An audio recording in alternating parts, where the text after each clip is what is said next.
병역 의무를 마치지 않고 외국에 유학 중인 24살 이상 대한민국 남성이 한국을 방문했을 때 3개월 이상 체류할 경우 출국이 금지되고 강제로 징집될 수도 있습니다.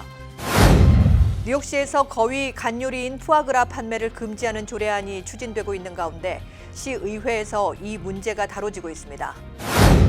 퀸즈가 뉴욕시에서 항공기 소음 피해가 가장 많은 곳으로 조사됐습니다. 미국 펜실베니아주 필라델피아 항구에 정박한 컨테이너성에서 약 16.5톤의 코카인이 적발됐습니다. 갈수록 적체 현상이 심화되고 있는 시민권과 영주권 수속 기간이 단축될 것으로 보입니다.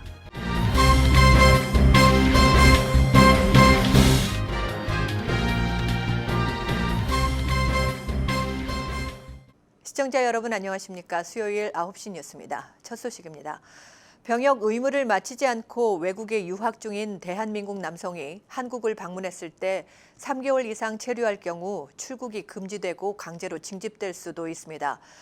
뉴욕 총영사관이 최근 개최한 병무행정 설명회에서 이현우 한국병무청 서기관은 이 같은 병무 규정을 설명하며 국외 여행 허가 제도를 잘 숙지해 불이익을 당하지 않도록 할 것을 당부했습니다. 이 서기관에 따르면 병역 의무 대상인 한국 국적 남성이 해외에 거주할 때는 반드시 국외 여행 허가서를 가까운 병무청이나 재외공간에 신청해야 합니다. 한국 병무청은 국외 여행 허가를 받으면 최대 37살까지 입영을 연기해 줍니다. 국외 여행 허가 희망자는 24살이 되는 1월 1일부터 25살이 되는 해 1월 15일 사이 허가서를 받아야 합니다. 올해는 1995년 출생자들이 허가서를 신청하는 해입니다. 국외 여행 허가 대상은 영주권 취득 후 해당 국가에서 3년 이상 거주한 재외국민, 영주권 또는 시민권을 취득한 아버지 또는 어머니와 함께 해외 거주하는 재외국민, 부모와 같이 5년 이상 해외에 거주한 재외국민입니다. 이 서기관에 따르면 한국 병무청은 해외에 거주하는 재외국민과 선천적 복수 국적자의 출입국 기록을 토대로 입영 통지서 등을 보내는데 병역 의무를 위반한 국외 여행자는 1년 이상 5년 이하의 징역에 처하며 여권 발급도 제한됩니다. 선천적 복수 국적 남성은 18세가 되는 해 3월 31일까지 국적 이탈을 해야 병역 의무를 면제받을 수 있습니다. 뉴욕시에서 거위 간요리인 푸아그라 판매를 금지하는 조례안이 추진되고 있는 가운데 시의회에서 이 문제가 다루어지고 있습니다. 보도에 양준하 기자입니다.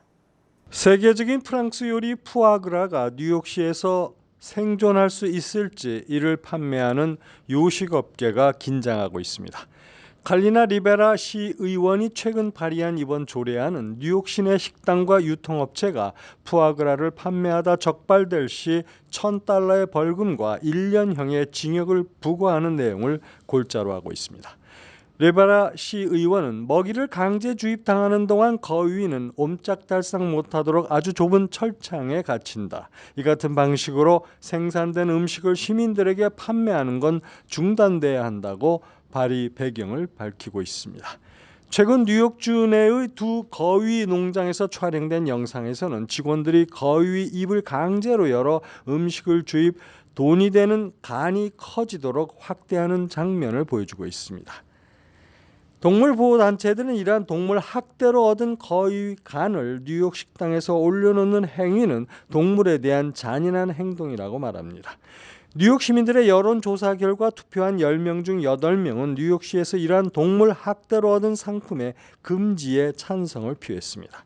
하지만 이러한 거위 간 키우는 농장에는 상당수의 고용인들이 일하고 있어 이들의 실업 상태도 큰 문제거리가 될 수 있습니다. 시의회로 들어온 거위 간 요리가 뜨거운 이슈로 재등장하면서 인기 요리 중 하나인 푸아그라가 뉴욕에서 사라질 운명에 처해 있습니다. KBTV 뉴스 양준하입니다. 퀸즈가 뉴욕시에서 항공기 소음 피해가 가장 많은 곳으로 조사됐습니다. 최근 뉴욕시에서 라과디아 공항과 존 F 케네디 국제공항을 이용하는 항공기에서 발산하는 소음으로 피해를 입고 있는 지역을 조사한 결과 피해가 가장 큰 지역 20곳 중 16곳이 퀸즈에 집중해 있는 것으로 나타났습니다. 특히 브룩빌의 경우 주택의 96%가 심한 소음 지역에 포함돼 있어 주민들이 난청 등을 호소하고 있습니다. 이 밖에 하워드 비치 주택의 88%, 플러싱 주택의 66%가 소음 지역 내에 위치한 것으로 나타났습니다. 지난해 콜롬비아 대학교 연구진은 평생 항공기 소음 지역에 사는 주민은 타 지역에 사는 주민에 비해 평균 수명이 1년 정도 짧아진다는 연구 결과를 발표한 바 있습니다. 또 소음 지역 주택들의 가치는 타 지역에 비해 떨어지는 것으로 나타나 재산상 피해도 크다는 주장도 나오고 있습니다. 시민단체 퀸즈 고요한 하늘의 설립자인 맥 앤리는 항공기 소음으로 잠을 잘 수도 없고 아이들은 공부에 집중할 수도 없다고 불만을 표시했습니다. 그는 25년 전 항공기 소음을 피해 베이사이드로 이주했습니다. 이 같은 지역 주민들의 불만에 조셉 아다보 뉴욕주 상원 의원은 최근 항공기 소음이 미치는 영향을 보다 구체적으로 조사하도록 하는 법안을 의회에 상정했습니다. 미국 펜실베니아주 필라델피아 항구에 정박한 컨테이너선에서 약 16.5톤의 코카인이 적발됐습니다. 이는 시가 약 10억 달러 상당으로 미국 마약 단속 역사상 가장 큰 규모 중 하나입니다. 보도에 양준하 기자입니다. 필라델피아 연방검사실은 이날 오후 트위터를 통해 필라델피아 패커마린 터미널에 정박한 선박의 컨테이너 7개에서 코카인을 압수했으며 선원들도 체포해 기소했다고 밝혔습니다. 윌리엄 맥스웨인 연방검사는 이 정도 양의 코카인은 수많은 사람들을 죽일 수도 있는 분량이라고 말했습니다. 온라인 선박 추적 사이트에 따르면 코카인을 싣고 온 이 컨테이너선은 라이베리아에 등록된 선박으로 단속 하루 전인 17일 오전 5시께 필라델피아 항에 입항한 것으로 알려졌습니다. 당국은 미국으로 반입되는 코카인의 주요 공급원이 콜롬비아라고 설명했습니다. 미 동부 해안은 이전부터 대형 마약 밀수 사건이 빈번하게 발생하는 곳입니다. 지난 3월에는 마약 탐지견이 필라델피아의 항구에서 시판가로 3,800만 달러에 달하는 538kg 상당의 코카인을 찾아낸 적이 있으며 지난 2월에도 뉴욕주와 뉴저지주의 항구에서 1,451kg 시가로 약 7,700만 달러의 규모의 코카인이 적발돼 1994년 이래 압수된 코카인 중 가장 큰 규모를 기록한 바 있습니다. KBTV 뉴스 양준하입니다. 갈수록 적체 현상이 심화되고 있는 시민권과 영주권 수속 기간이 단축될 것으로 보입니다. 연방이민서비스국은 18일 시민권 신청서와 영주권 신청서 적체 현상 해소를 위해 신청자들이 인터뷰를 관할 지역 오피스가 아닌 다른 지역의 오피스에서도 진행할 수 있도록 하겠다며 이민국에서 인터뷰 통지서를 받을 경우 반드시 장소를 확인할 것을 당부했습니다. 이민국은 각 지역 오피스별로 균등하게 영주권 등 수속 건수가 배분된 것이 아니기 때문에 수속 건수 편중 현상을 초래하고 있다고 밝히고 앞으로는 건수 적체가 심한 곳에서 적은 곳으로 건수를 이관해 수속 기간을 단축하고 개선할 것이라고 배경을 설명했습니다. 이와 함께 지문도 기존처럼 신청자 거주 지역뿐만 아니라 가까운 이민국 오피스에서 채취할 것이라고 밝혔습니다. 이에 따라 시민권과 영주권 수속 기간이 크게 단축될 것으로 보입니다. 미국 캘리포니아주 샌프란시스코가 미국에서 처음으로 전자담배 판매를 전면 금지하는 조례를 통과시켰습니다. 샌프란시스코 감독위원회는 이날 미 식품의약품청에서 전자담배가 공중보건에 미치는 영향에 대해 검토를 마치기 전까지 전자담배 판매와 유통을 금지하고 샌프란시스코 내에서 전자담배 생산도 금지하는 조치를 만장일치로 승인했습니다. 이는 내주 2차 투표를 거쳐 조례로 확정되면 내년부터 시행됩니다. 보도에 황선균 기자입니다. 이번 전자담배의 생산금지 조치는 미국 전자담배 시장의 70% 이상을 장악한 주를 겨냥한 것이라는 분석이 나오고 있습니다. 이 업체는 샌프란시스코에 본사가 있습니다. 미국에서는 대부분의 주에서 청소년들의 전자담배 구매를 제한하고 있지만 이번처럼 청소년, 성인 모두에게 전자담배 판매를 전적으로 금지하는 조치는 샌프란시스코가 처음입니다. 조례를 공동 발의한 감독위원 셰먼 월터는 우리는 90년대를 대형 담배 회사와 맞서 싸우며 보냈는데 이제는 전자담배와 그래야 할 것이라고 말했습니다. 또 다른 감독위원인 아샤 샤파이는 이번 조례를 다음 세대의 흡연자들을 고려하고 전반적인 건강을 지키는 일을 생각하며 캘리포니아주와 미국 전체에 우리를 따르라는 메시지를 보내는 것이라고 평가했습니다. 데니스 헤레라 샌프란시스코 검사장은 청소년들은 시중에 판매되지도 말았어야 할 제품을 거의 무분별하게 접할 수 있다며 FDA가 아직 나서지 않았기에 불행히도 주와 지자체들이 그 역할을 대신하게 됐다고 지적했습니다. KBTV 뉴스 황성균입니다.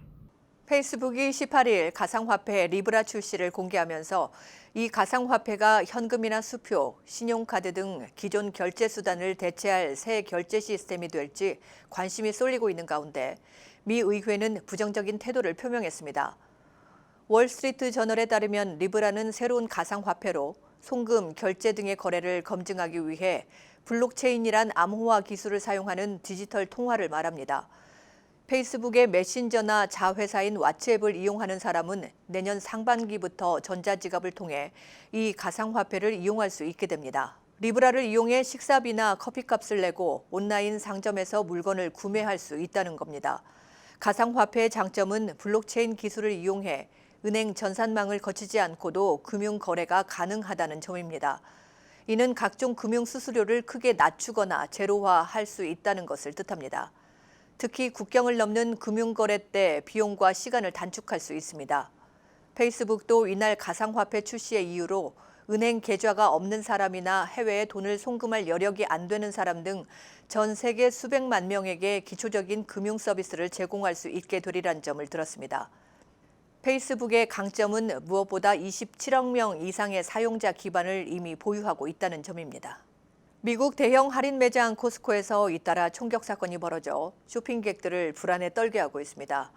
18일 AP통신과 미 일간 USA 투데이 등에 따르면 전날 오후 캘리포니아주 남부 샌디에이고 카운티 출라비스타에 있는 코스트코 주차장에서 한 남성이 권총을 빼들어 자신의 전 여자친구와 그녀의 남자친구를 향해 발사하는 사건이 또 일어났습니다. 보도에 양준하 기자입니다. 이번 코스코에서 일어난 총격 용의자는 스스로 총을 쏴 목숨을 끊은 것으로 보인다고 현지 경찰은 말했습니다. 총에 맞은 여성과 다른 남성은 총상으로 수술을 받았습니다. 이번 총격은 지난 14일 캘리포니아주 로스앤젤레스 동쪽 소도시 코로나에서 일어난 코스코 매장 내 총격 사건에 이어 사흘 만에 일어난 것입니다. 당시 코로나 코스코 매장에서는 비번 경찰관이 쇼핑객인 인근 주민 케네스 프렌치를 쏴 숨지게 하고 프렌치의 친척 2명에게 중상을 입혔습니다. 매장 안에 몰려있던 100여 명의 쇼핑객은 총성이 울리자 엎드린 채 기어서 대피하는 등 매장은 아수라장이 됐습니다. 비번 경찰관은 당시 매장에서 프렌치와 말싸움을 하던 중 프렌치가 자신을 공격해 총격으로 대응한 것이라고 진술했습니다. 프렌치의 친척은 그러나 숨진 프렌치에게 지적 장애가 있어 제대로 말을 할 수 없는 상태였다면서 프렌치의 공격으로 비번 경찰관이 발포했다는 진술은 거짓이라고 주장했습니다. KBTV 뉴스 양준하입니다.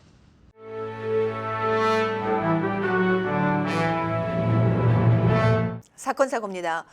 뉴저지 팰리세이즈 파크에 사는 46살의 택시 운전기사 하오리진이 차량 안에서 승객과 언쟁을 벌이다 흉기로 승객의 다리를 찔러 부상을 입힌 혐의로 체포됐습니다.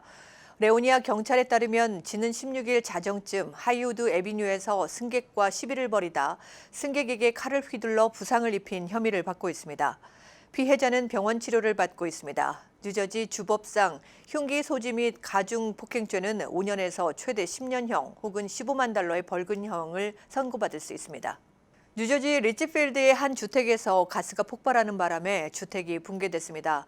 리치필드 타운 정부에 따르면 17일 오전 11시 30분쯤 360 에봇 애비뉴에 위치한 한 주택에서 가스 누출로 폭발 사고가 발생했습니다. 엄청난 가스 폭발로 주택 전체가 형체도 없이 붕괴됐으며 대형 화재가 발생했습니다. 폭발 당시 주택 안에는 48살의 백인 남성 1명이 있었는데 경찰과 소방관 등에 의해 구출됐습니다. 화재는 이날 오후 1시쯤 진압됐습니다.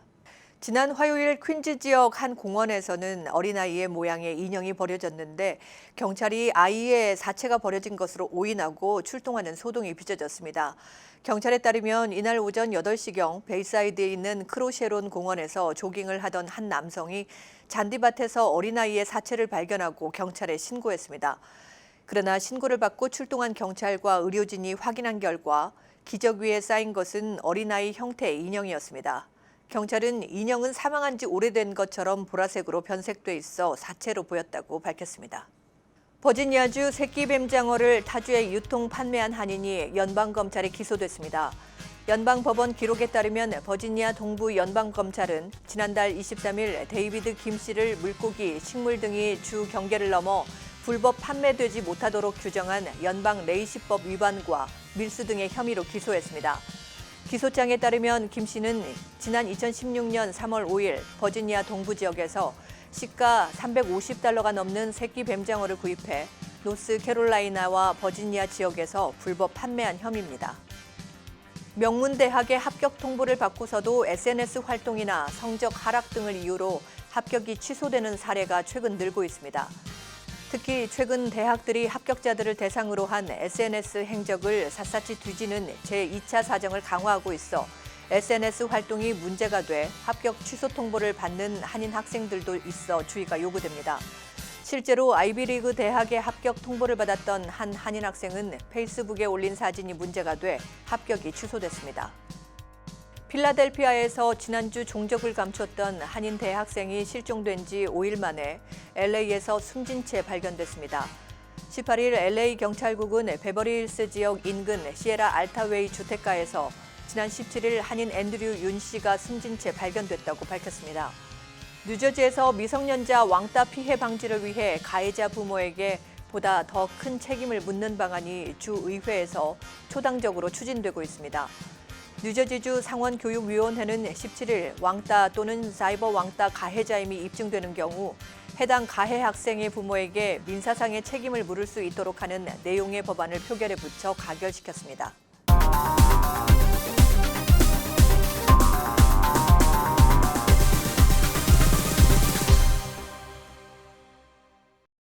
네, 지난 시간에 이어 이번 시간에도 김동찬 시민참여센터 대표와 함께 내년 대선에 대한 이야기 나눠보도록 하겠습니다. 안녕하십니까? 안녕하세요. 어서 오십시오. 네, 이제 미국 대통령 선거가 이제 내년 한 1년 6개월 정도 남았나요? 본선거는 1년 6개월 남았는데 네. 대선 레이스의 시작은 6개월밖에 안 남았죠. 아, 그런가요? 예. 근데 이제 선거에 대선에 이제 나서겠다는 후보는 많은데 왜 이렇게 조용한지를 모르겠습니다. 그러니까 이제 문제죠. 다 도토리 키재기 하는 네. 건지 민주당에 나온 후보들이 거의 한 20여 명에 가깝고 네. 공화당도 있다고 하는데 공화당 후보는 도대체 누구인지 네. 알 수도 없고 그다음에 민주당 후보도 뭘 조 바이든 후보가 나왔다, 엘리자베스 워런이 무슨 이야기했다, 아니 네. 버니 샌더스 지난번 돌풍을 일으켰던 버니 샌더스가 어쨌다 이런 이야기가 잠시 나오다 말고 지금은 그러니까. 다 들어가 버리고 네. 왜 그렇다고 생각을 하세요? 왜 그러냐면 전국 주도권을 질 만한 자기 역량이 없는 거죠. 새로운 후보가 나오면 기존에는 대통령을 코너로 몰을 수 있을 네. 만큼 자기가 전국의 이슈 주도권을 가질 수 네. 있어야 되는데 그런 것이 이번 대통령 후보들에게 보이지가 않아요. 그러니 네. 언론에서 조명을 받지도 못하고 국민들로부터도 유권자들로부터도 이렇게 네. 관심을 받지 못하는 상황이라고. 네. 그러고 보면은 이제 트럼프 대통령은 이 미디어 활용을 참 잘하시는 분 같아요. 네, 이제 자기의 주도권을 이제 미디어를 통해서 쥐었다라고 생각을 하는지는 모르겠지만. 그렇지만 이제 유권자들이나 이제 시청자들 봤을 때는 부정적인 견해가 상당히 많잖아요. 예. 네, 어떻다고 생각을 하십니까? 네, 왜 그렇다고? 사실 트럼프 대통령이 미디어에서 긍정적으로 비친 적이 별로 없습니다. 네. 그럴 때마다 트럼프 대통령은 또 미디어 보고 전부 다 페이크다, 네. 얘네들은 애국자가 아니다, 뭐 이런 식으로 막 넋두리를 하는 이제 트윗을 막 폭풍 트윗을 날리고 네. 그러는데 그럼에도 불구하고 사람들 유권자 머릿속에는 트럼프라는 이름만 기억하게 되는 거죠. 네. 이것이 이제 긍정적으로 나타날지 부정적으로 나타날지 선거에서 결론적인 내용을 봐야 되겠지만 트럼프 지지층에 있어서는 네. 트럼프 대통령을 더 많이 지지할 것이고 트럼프 대통령을 지지하지 않는 쪽에서는 네. 이제 그 트럼프 대통령에 대해 어떤 평가가 나올지 우리가 봐야 되는데 그럼에도 불구하고 트럼프 대통령은 본인의 이름이 매일 뉴스에 네. 이 상층부를 차지하게끔 만드는 재주를 탁월한 재주를 가지고 있는 것 같아요. 네. 일단 긍정적이냐 부정적인가에 미디어에 비치는 모습은 부정적이다. 네. 그럼에도 불구하고 이 콘크리트 지지층이 변하지 않는 네. 것을 보면 트럼프 대통령이 미디어를 활용해서 하고 있는 전략은 네. 본인이 생각했던 그 전략이 지금 부합되고 있는 것이 아닌가 생각합니다. 네. 어쨌든 뭐 부정적이든 긍정적이든 간에 사람들한테 각인이 된다라는 것은요. 그렇죠. 네. 그거는 성공한 것이 아닐까요? 트럼프 대통령 그렇게 판단하고 네. 있어요. 예. 그러니까 네, 이제 유권자들이 이제 우리 한인 유권자들도 이제 대통령 선거가 예. 어떻게 이루어지고 또 언제 시작되고 이런 거를 좀 알아야 되잖아요. 네. 예, 그거에 대해서 말씀 좀 해주시겠습니까? 네, 본격적인 대통령 선거는 내년 2월 아이오와 코커스부터 이제 네. 시작을 합니다. 그렇지만 올 9월 노동절 이후부터는 각 당의 최고 주자들이 누구인지 윤곽이 잡혀야 되거든요. 네. 그래야만 내년 대선 그 예비 선거, 그러니까 2월부터 거의 9월까지 이루어진 노동절 이전까지 이루어지는 그 7개월간의 대장정에서 손쉽게 예비 선거를 네. 이제 통과할 수 있는데 지금 이 당 내에서 움직이고 있는 특히 민주당의 주자들이 이제 눈에 띄지 않는 것이 네. 어쩌면 바이든 후보에게는 되게 유리한 면이 될 수 있다고 봅니다. 그렇지만 네. 일단 그럼에도 불구하고 올해 노동절 9월 첫째 주까지 탑을 달린다는 것이 명확해지는 것이 내년 네. 예비 선거에 필요하고 그렇게 해서 내년 10월 초에 아이오와에서 처음으로 이제 코커스라는 걸 진행합니다. 네. 이 코커스라는 것은 그 기간 당원들이 모여가지고 직접적으로 투표를 하는 거거든요. 그래서 이쪽에 난 누구누구를 지지하는 사람이 네. 이렇게 팻말을 들고 있고 거기에 다 줄을 서갖고 그 중에서 1, 2등을 뽑아요. 1, 2등을 뽑아갖고 네. 나머지는 어디로 갈지 다시 선택하라고 해서 또 1, 네. 2등에 줄 서갖고 거기서 이제 최종적으로 뽑는 이런 네, 방식인데 그렇군요. 커커스라는 말은 어디서 나왔냐면 아이오와 주에 있던 원주민들의 대추장을 뽑는 선거에서 네. 여러 추장들이 모여갖고 대추장을 뽑을 때까지 이제 선거를 하는 거예요. 네. 말로서는 이런 우리나라의 화백제도하고 네. 아주 비슷한 어, 그런 것을 이제 그렇군요. 커커스라 그러는데 네. 그 커커스가 이루어지고 이제 각 당의 이제 이 예비 경선이 쭉 진행이 네. 됩니다. 이제 예비 경선에서는 이제 서로 이 여러 주들이 앞에 이제 예비 경선을 하려고 이제 이 서로 이제 경쟁이 심한데 어쨌든 아이오와가 미국 예비 선거의 시작이라고 보고 이제 뉴욕도 그동안 5월 예비 선거에다가 지금은 이제 그 대통령 예비 선거가 5월로 될지 6월 될지 네. 명확하게 되어 네. 있지는 않습니다. 뉴저지는 보통 6월 첫째 주가 이제 대통령 예비 선거일인데 이렇게 한 9월이 되기 전까지 네. 예비 선거는 거의 다 이제 끝나고 네. 9월, 10월 두 달 동안 이제 본선거가 있죠. 그러면서 네. 이제 전국을 다니면서 이제 이 본선거 이제 캠페인을 하는데 딱 본선거 두 달 선거 가지고 이제 11월 대통령 결판을 내는 겁니다. 근데 네. 지구로 봤을 때는 트럼프 대통령이 민주당 전체 네. 후보들이 모은 돈보다 더 많이 모았습니다. 네. 지난 그렇군요. 4년 전 선거에서 네. 트럼프 대통령은 거의 돈 쓰지 않고 대통령이 되었거든요. 네. 그리고 공화당이 있음에도 불구하고 공화당이 지원을 해주지 네. 않았고 거의 혼자 선거다시피 했는데 이번 선거는 돈도 제일 많고 네. 그다음에 미디어 다루는 것도 확실하게 이제 네. 파악을 했고 그다음에 또 공화당이 이제는 공화당이 아니고 트럼프 당으로 바뀌었기 때문에 네. 상당히 힘을 얻고 대통령 선거에 나서는데 네. 과연 그 새로운 힘을 가진 트럼프 대통령이 네. 혼자서 했던 것보다도 훨씬 더 강력하게 재선할 것인지 네. 아니면 그동안에 했던 이런 이 대통령 활동들에 대해서 국민들이 다르게 평가할지 네. 내년 가서 이제 뚜껑을 열어봐야 될 거라고 예. 봅니다. 트럼프 대통령과의 어떤 경선에 어느 정도 좀 트럼프 대통령과 좀 맞설 만한 어떤 큰 후보가 현재로서는 있나요? 현재로서 민주당은 조 바이든 후보라고 이제 내세우고 있고, 그분. 또 그리고요. 이제 바닥에서는 열심히 이제 또 버니 샌더스 후보가 또 이 도전을 하고 있고, 뭐 일리자베스 워렌이라든 여러 이제 쟁쟁한 그동안 개인적으로 주위에서는 되게 쟁쟁한 분들인데 이 대통령 후보에 나오고 나서는 오히려 이름이 네. 잘 안 보이는 이런 상황입니다.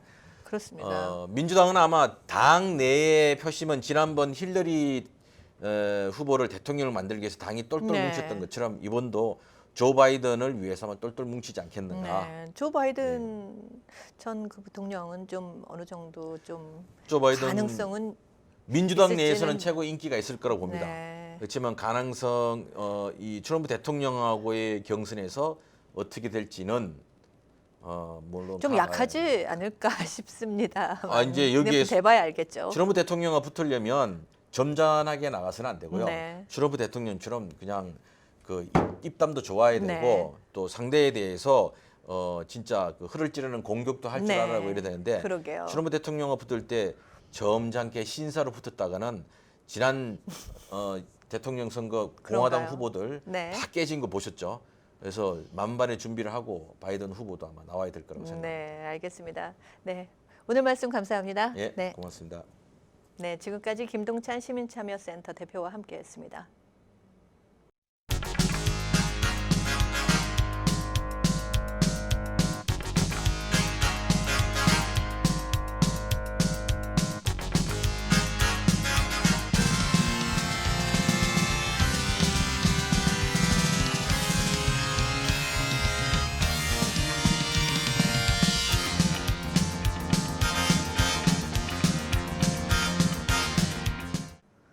오늘도 KBTV 뉴스9을 시청해 주셔서 고맙습니다. 편안한 수요일 저녁 보내시고 저는 내일 다시 찾아뵙겠습니다.